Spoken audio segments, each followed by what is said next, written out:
धोखेबाज तुर्की के राष्ट्रपति एर्दोगन आजकल खुद को मुस्लिम दुनिया का ठेकेदार समझ बैठे हैं। जहां भी किसी मुस्लिम देश में बवाल हो, ये चौधरी बनने पहुंच जाते हैं। कभी फिलिस्तीन, कभी पाकिस्तान और अब अफगानिस्तान। भारत ने तुर्की से दोस्ती निभाई, मदद भी की, लेकिन बदले में तुर्की ने पाकिस्तान को ड्रोन थमा दिए और उन्हीं ड्रोन से हमारे जवानों पर हमले करवाए गए। मतलब पीठ पीछे छुरा मारा दोस्ती के नाम पर। लेकिन जब भारत ने जवाब दिया तो तुर्की को भी समझ आ गया कि ये हिंदुस्तान है, कोई मजाक नहीं। अब जनाब फिर से एक्टिव हो गए हैं। इस बार अफगानिस्तान में घुसने की कोशिश कर रहे थे। बोले वहां तुर्की के लोगों के लिए अलग राज्य बनाना चाहिए। फिर क्या, तालिबान ने झाड़ के रख दिया और उन्हें उनकी हद बता दी। तालिबान ने क्या कहा, चलिए बताते हैं। तालिबान ने कैसे तुर्की की बेइज्जती की है, चलिए विस्तार से जानते हैं। दरअसल तुर्की के नेतृत्व में तुर्किक राज्यों के संगठन OTS के नेताओं ने अफगानिस्तान में एक समावेशी सरकार की स्थापना का आह्वान किया था, जिसमें देश की जातीय विविधता और तुर्किक लोगों की तुर्किक दुनिया के लिए एक अलग राज्य की मांग थी। तालिबान ने समावेशी अफगान सरकार के लिए तुर्किक राज्यों के संगठन की अपील को अंतरिम मामला बताकर खारिज कर दिया।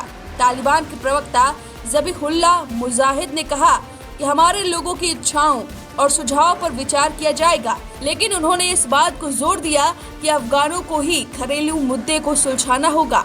उनके इस बयान से साफ हो गया कि तालिबान अपने मामलों में अमेरिका समेत किसी मुस्लिम देश का भी दखल बर्दाश्त नहीं करेगा। यह पहली बार नहीं है कि जब तालिबान ने अंतर्राष्ट्रीय मांगों को खारिज किया हो। पहले भी तालिबान पश्चिमी देशों और संयुक्त राष्ट्र की सरकार में महिलाओं की भागीदारी की मांग को खारिज कर चुका है।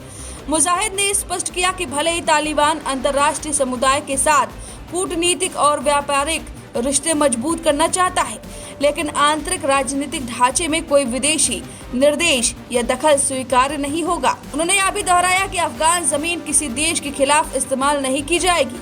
एक तरह से यह संदेश था कि अफगानिस्तान अब किसी की सामरिक बिसात नहीं बनने वाला है। यह कोई पहली बार नहीं है जब तालिबान ने किसी बाहरी शक्ति की बात को ठुकराया हो। इससे पहले भी महिलाओं की भागीदारी, शिक्षा और मानवाधिकार जैसे मुद्दों पर संयुक्त राष्ट्र, अमेरिका और यूरोपीय देशों की अपीलों को ठुकरा चुका है। तुर्की के राष्ट्रपति रजब तैयब एर्दोगन पहले भी मुस्लिम दुनिया में अपनी नेतृत्वकारी भूमिका निभाने की कोशिश करते रहे हैं। उन्होंने भारत पाक युद्ध में पाकिस्तान का समर्थन किया, फिलिस्तीन इजराइल विवाद में खुलकर इजराइल का विरोध किया। अब अफगानिस्तान में समावेशिता की बात कर खुद को फिर से मुस्लिम वर्ल्ड का मसीहा दिखाने की कोशिश कर रहे हैं। लेकिन इस बार तालिबान ने स्पष्ट शब्दों में बता दिया कि अफगानिस्तान किसी की प्रयोगशाला नहीं है। यानी तुर्की ने अफगानिस्तान में लीडर बनने की कोशिश की, लेकिन तालिबान ने उसकी क्लास बिठा दी। यानी लेमैन की भाषा में कहें तो तालिबान ने कहा, ये कोई तेरा OTT शो नहीं है जो तू स्क्रिप्ट लिखे। तुर्की की ये चाल पुरानी हो गई है और दुनिया अब समझ गई है, और भारत तो पहले ही समझ गया। अब अपनी सरकार खुद बनाएंगे, कोई बाहर वाला आएगा तो उसे तवज्जो नहीं देंगे। ये तालिबान है जो अमेरिका को नहीं सुनता, यूरोप को नहीं सुनता, अब वो तुर्की को सुनेगा। तो तुर्की की उसकी हदें तालिबान ने बता दी हैं। चौधरी बनने चले थे तुर्की, अब मुंह लटकाकर वापस आए हैं। अब तुर्की की इस बेइज्जती पर आपकी जो भी राय है हमें कमेंट करके जरूर बताएं।